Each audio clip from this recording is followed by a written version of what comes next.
on our iHeartRadio album release party. It is Big Rig, and I welcome in Brad Arnold from Three Doors Down. Brad, how are you?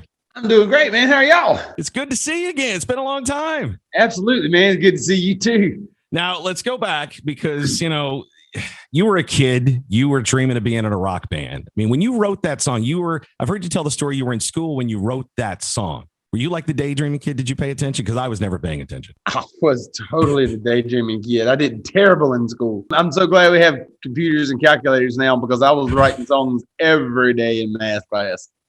What was your typical object you would write a song on? Some people have done it on napkins and, were you using would you have Trapper Keeper? What'd you have? Yeah, well, I was at school, so I just had notebook paper. I just write it in one of my folders. Now, when you first, after all this time goes by, and you first hear that song on the radio, I'm guessing you heard it in your hometown first, correct? We did. What was going through your mind? I can't even imagine. Man, you know what? It was pride. We were just so proud to hear it on the radio, and it sounds so cool coming through the radio, and I mean, we couldn't believe it. We couldn't fathom what was happening. And I mean, we didn't realize what was going on. Like once it started, it got released and was out. And so we didn't really realize. I think now more so looking back, I can kind of see it. I'm far enough away from it that I can look back and see all that was going on and just realize how blessed we were to have all that going on then. Who was the first person that you called when you found out your song was going to be a big monster and get radio airplay? I think I was probably at home so I'm sure I called my mom and dad, and the first time my dad heard me sing when he heard us on our local radio station one day. He'd never even really heard us too much. He heard us on there one day. He said, "That sounded good. I heard you on there." He said, "But who's that singing?" I thought it was me singing. He said, "That ain't you singing," because I was our drummer too. He knew. He heard me beating on drums all the time at home, but he never really heard me singing, And he said, "Who's that?" I said, "That's me singing." He said, "That ain't you singing." I said, "That is me singing." But dude, anyway, I love it because that's it's funny because my parents were the same way. Whenever I was on the radio for the first time, they were like, "Who is that? That doesn't sound like you." And it is. It's funny. People just have this preconceived notion, but yeah, a lot of people didn't know you were the drummer. So it was like, what are you doing out front now? We'll get into more of that here in just a little bit. Yeah. But as we go on now with this release, which is out today, by the way, the Better Life, the anniversary edition, it also comes along with the Escatapa sessions, which are part of this release. So they were recorded there in your hometown. So this really is like homegrown from the get-go. So this really kind of had to take you back to the beginning.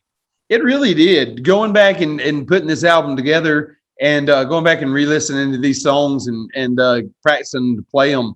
It was, I know the lyrics to a lot of songs, but some of these, it had been so long since I've heard them that a couple of them kind of caught me by surprise that they didn't just the lyrics didn't just come right back. I had to listen a couple of times. I was like, dang.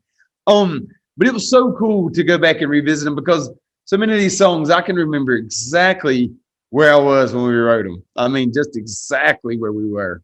I mean, it's got to be kind of weird sitting here at the 20th anniversary going, wow, we made it this far and we're just getting started.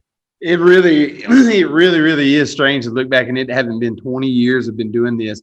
I mean, I've always kind of, I still have pinch me moments all the time, but if you told me all right, you're going to get to do this for 5 years, I'd be like, dang, we need this 5 years. But if you told me we would do this 20 years later, we'd still be going. I mean, I would have wanted to believe it, but we have been so beyond blessed. Now, when you head to the studio, you go to Memphis to Arden Studios, which is legendary. I mean, ZZ Top, one of their biggest albums. Stevie Ray Vaughan is recorded there. The legacy of people that have come through those studios, when you walk in to do that, how nervous were you? I mean, were you able to even keep a thought? Because I would. I'd never been in a nice studio before. This little studio that we recorded the Escataba sessions at, down in Biloxi, that was just like a guy's little studio. And it was nice, but it was just like a guy's little studio. I walked into Ardent that day and I'd never even been in a nice studio like that. I was blown away. I was like, how could we not make an awesome record here? I mean, How do you not? And it was a great experience. And walking through the halls of it and looking at all the old gold records and knowing who had recorded there. And, and still, and just down that street, Arnold was on his Sun Records, just right down, literally just right down the street. And knowing that we were in that little area, it felt really cool too, to me, it was, I'm really looking back, I'm thankful, really, really thankful that we recorded it there in Memphis, because being Southern guys, it was shocking. I'd never even really been away from home, but being from a little town, down on the Gulf Coast, we're just from a little bitty town. If they would have sent us to LA or something to make a record, I don't know how it would have worked out. Memphis was still, we were away from home, but we felt at home, and, it was good little places to eat, and they all just tasted like South Mississippi food kind of anyway, so it didn't feel like we had just like completely gone to another planet. And so we felt really comfortable there at Arnold, and it was a great experience to record there. Brad Arnold from Three Doors Down with us, iHeartRadio Live with Big Rig, as we're celebrating the 20th anniversary of their debut album, The Better Life. And we're talking about going and recording it in Memphis. There's a lot of places that could have been chosen. Like you said, it could have been LA. It could have been next door in Nashville, but I know a lot of stars didn't go there because they felt everything was just too prepackaged. They couldn't get the raw sound they wanted. They couldn't let the emotion flow. And that's what it sounded like for you guys, was the perfect fit. It really was. It really was. Now, I want to talk about one thing that is in particular striking about this album, because you set a streak with Loser to put this song 21 weeks at number one. 21 weeks. That's one of those records that stands. And you never know. It's like anything in the world. You do something from the heart, and you always hope that everybody connects with it, because this is your passion. This is your life. What do you think it was about that song that just kept people just not being able to step away from the trough?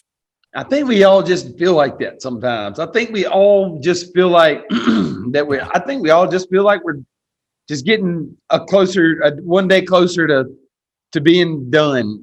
I think we all just feel like losers sometimes. And, and thankfully, hopefully we all have more days that we don't than days that we do.